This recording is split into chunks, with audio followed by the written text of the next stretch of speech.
Happy New Year, folks. I can't believe 2018 is over. 2019 hopefully has a ton in store.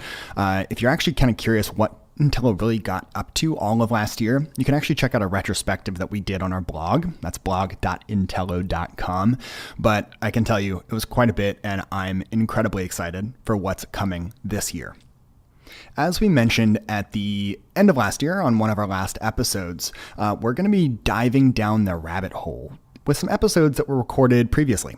This one actually was recorded at the Recruiting Automation Summit in June and featured a really interesting professor and his insights on some of the trends affecting recruiting. I might sound a little different then because it was 7 months ago, but I think without saying much more, it's time we go ahead and take a listen and see which of those trends then are just as relevant today.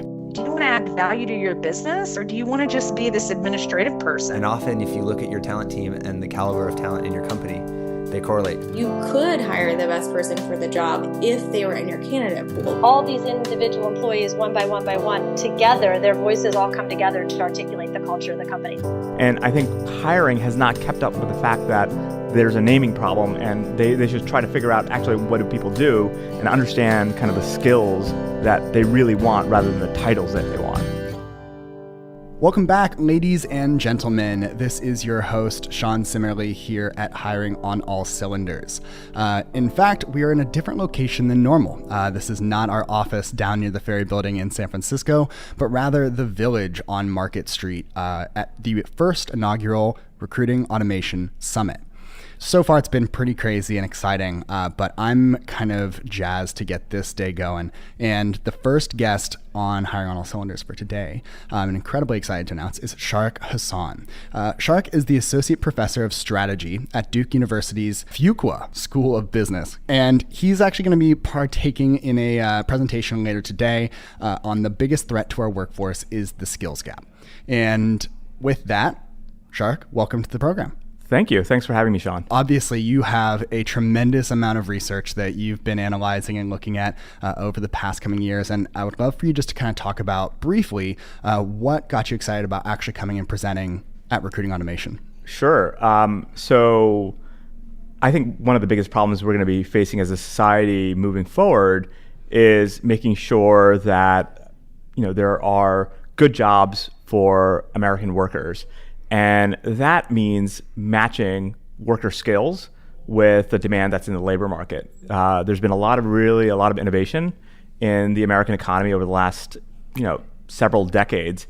And the stories sometimes you hear is that, the talent pool has not necessarily kept up with it. And you hear that from recruiters who say it's really hard to find people. The other thing you're hearing is that it's very, very competitive to find people. And that made myself and my collaborators really interested in understanding, look, what is the nature of skill demand in America? What are American employers looking for?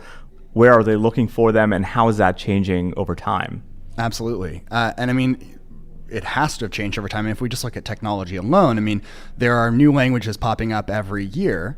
And yet we need people to have 5 years of experience engineering in that language to be able to fill that kind of position. Absolutely, right. And there's some less obvious things as well. So this is not research that I've done, but some economists at Harvard have recently published some very interesting kind of findings which show that, people are becoming more and more specialized. Work is a lot more complicated than it used to be, and you really need to know something in depth to be a productive worker. So people have become more specialized in what they do. And that has kind of created skill islands where, this skill very, very deeply and someone knows some other skill very deeply.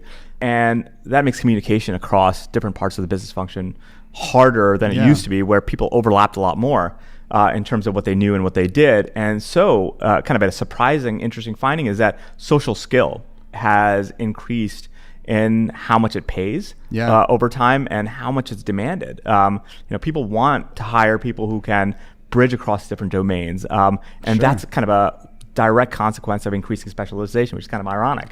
Yeah, no, absolutely. And it actually ties into, I think, a common refrain that you hear as AI becomes more prevalent, right? Is that like, well, humans and the ability to converse with one another is a skill that is not yet replicable by AI or machine learning. Right. And so it makes sense that, that no matter what, those social skills are going to remain important. Or become even more important. And that's I think, the kind of non-intuitive kind of finding that people have found, is that it's not that they're just as important as they used to be. They're even more important. Interesting. And so do you feel like organizations are starting to kind of change their hiring process, or are looking to do that as social skills are increasingly becoming more important? So it's interesting. We don't know yet. The research on this area is kind of still in its infancy. So I think the challenge is, how do people search for workers? The way they search for workers is they have like a job title in mind. It's like, we're hiring a data scientist. Sure. And then they go on Antello or LinkedIn or somewhere else, and they like type in data scientist. But actually, kind of an interesting thing is that many people do a lot of the things that a data scientist do, but they're not called data scientists. And I think hiring has not kept up with the fact that there's a naming problem, and they should try to figure out actually what do people do and understand kind of the skills that they really want rather than the titles that they want. And that creates this kind of gap where there's a little bit of inefficiency there, where they haven't actually kept up with the changing nature of skill. Sure, yeah. I mean, you said searching on Intello, and that's actually one of the biggest new releases of our product is specifically focused around that. Is this, like, you might be a senior engineer 2, and what does that actually mean relative to the tenure or the ability level of that individual between organizations? Right. There's no standardization, which makes it incredibly difficult. Right. It's like saying, look, I want to sit on a brown object with things that I can rest my arms on. And someone calls it a chair and someone calls it something else, and that makes communication really tough. And that's problems there for hiring as well. I mean, one of the things that we found in this kind of just very descriptive statistics that my collaborators and I have been kind of looking at is like about 80% of job descriptions posted in the United States over the last kind of decade. And one of the really, really interesting kind of factoids that we've come across is you can take 2 jobs that have exactly kind of the same skill requirements. There's a 40% chance that they're called different things. 40%. Making the lives of recruiters easy. Yeah, absolutely. Wow. And that's not even kind of the additional challenges. People describe what they do very differently. Like, I might actually have all the skills that would be very useful to you, but I don't know how to communicate in a way that says, oh, that's what I need. Yeah. Well, and that goes directly, we've spoken with the chief economist at Glassdoor, Andrew Chamberlain, before, and he was talking about, especially relative to kind of bias when it comes to gender and being able to portray oneself with if you're a man, you're much more likely to actually say that you have all of these skills when you're talking about yourself through a resume, a CV, whatever it is.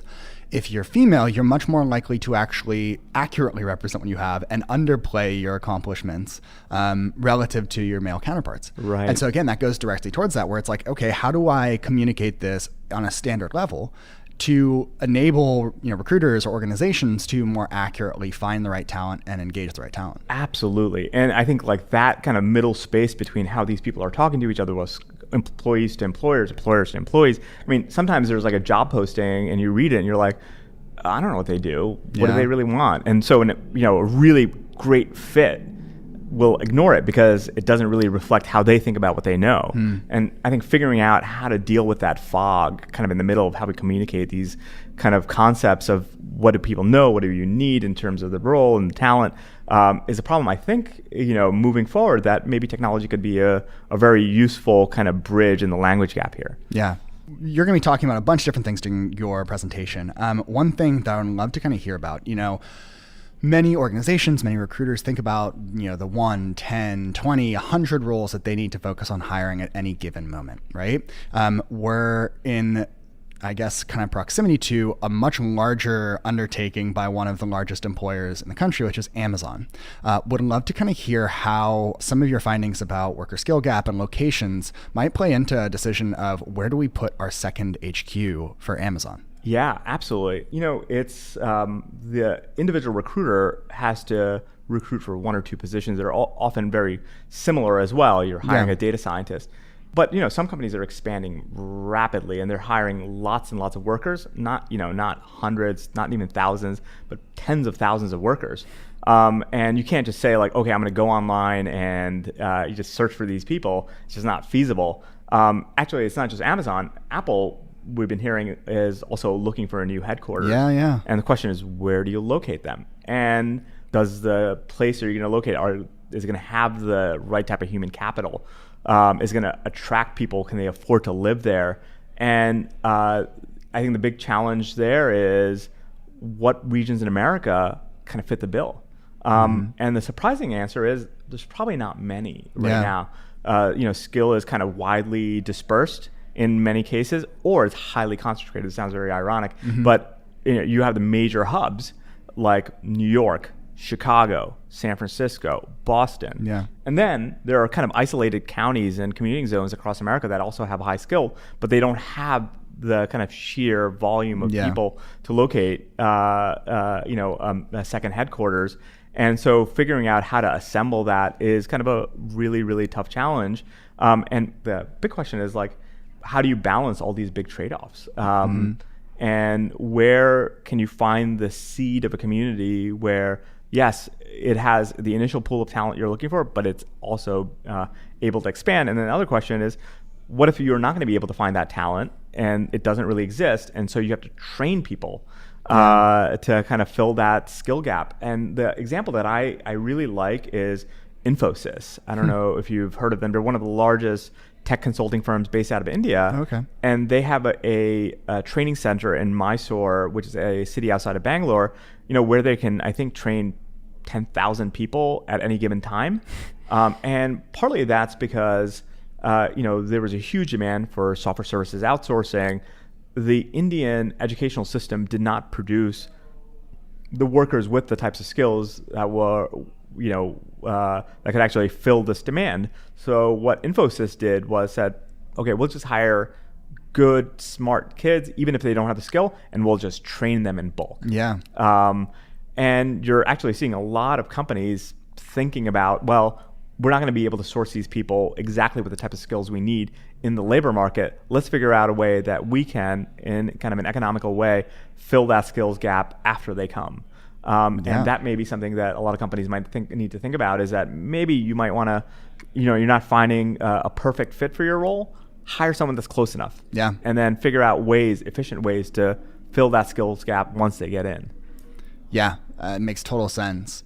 It's kind of interesting you're talking about finding the seed of a community that has kind of that start. And, I think back, gosh, I mean, my grandparents lived in Superior, Arizona, which was, a mining a company town, right? 100%. And that was because the raw goods were there. And now essentially the raw goods are no longer the actual physical, minerals in the ground, but it's the talent of that community that you're going to set up and create an organization in. So it's kind of fascinating. So do you see, I guess, with Amazon or with Apple, and I guess on a broader context, could you kind of touch on what I guess a company town really means nowadays? And is that a increasing trend or is that a decreasing trend? Sure. So there's been some research recently published basically showing that a substantial amount of American counties are company towns. The technical term would be a monopsony, where what a monopoly is. Monopsony, that's awesome. Yeah, where a monopoly is there's just one seller. When they have monopoly power, you can basically set the price, squeeze out kind of the value by basically charging whatever you want because there's no competitors. Monopsony is the flip side of that, which is there's one buyer, right? And when you have one buyer, they can basically negotiate whatever price they want. And what they want is not higher prices, they want lower prices. And this kind of research has found that a good amount of American counties look monopsonistic. That basically they have a single employer that has a dominant position in the labor market, and they can basically keep wages low. And people, jobs and work are only one aspect of people's lives. And people are also trying to build families. People are also trying to build communities, friends. They want all those things. They just don't want one. And that makes it very hard for somebody to go and move and uproot their entire life and move somewhere else. And so that's, kind of combined with the fact that their wages are being kind of held low, makes it very, very hard to even recruit people from places where, you can give them a job that pays better, but it may not necessarily fulfill all these other things that they need as well. Man, that is super interesting to me. I mean, do you think that, like, what does that mean for recruiters? Does that make it so if you're a recruiter in maybe a more, an Austin or a Chicago, does that mean that you could possibly reach out and be like, and create an incentive that is so great that it's like, yes, I know you're uprooting community, but hey, there's community here, and we're going to know that you're stagnate or your wages, stagnating, and here's this great package, come work for us. Right. Let me give you, so I think that's part of it, but let me give you just two things that I think have rapidly changed in the American environment. One is that the number of double income households has changed. And, sometimes households have two people working in exactly the same industry, but that's usually not the case. And so, everybody wants fulfillment and growth and these things. And you're not dealing with a single income earner that you just give them a job and they'll come because their spouse doesn't need to work. No, you have to deal with, dual careers. And that makes certain labor markets a lot more appealing than others, right? So in the Bay Area, for instance, there's a variety of jobs. If you're in the tech industry, I mean, it is a little bit, mono job here, but there are many jobs. If you want to work in, in the pharmaceutical industry, there's a job for you. Sure. If you want to work in education, there's a job for you. If they want to work in, kind of run it down. But there's other places where it's a single type of job. It's only X. It's only, coal. And that makes it really, really tough to uproot two households where families are relying on two households to make ends meet. And so you have to be able to find jobs for both people. So that's one. So I think certain labor markets can compete there because there is going to be opportunity for both members of the household who are earning. The other is upward mobility, right? People want to move up in their career. They want to feel like they're not stagnating. And one of the other things that we're finding is very early kind of research that we're doing is actually some labor markets, we used to think about companies that have pyramids and there's opportunities for growth, and labor markets have that same thing where, certain labor markets, there's going to be a lot of jobs for you if you're a director of a company. You can move around, and if a job gets taken up, it's not like you're going to be stuck in middle management forever, right? You can move up because there's other companies that can hire you on that. In other labor markets, you're kind of stuck. There's a job for you. There are not many jobs. There's a job. And so if you're stuck in one company, that's also kind of a constraint. So you want to think about, is the labor market going to have opportunities for both people, and is there opportunities for upward mobility?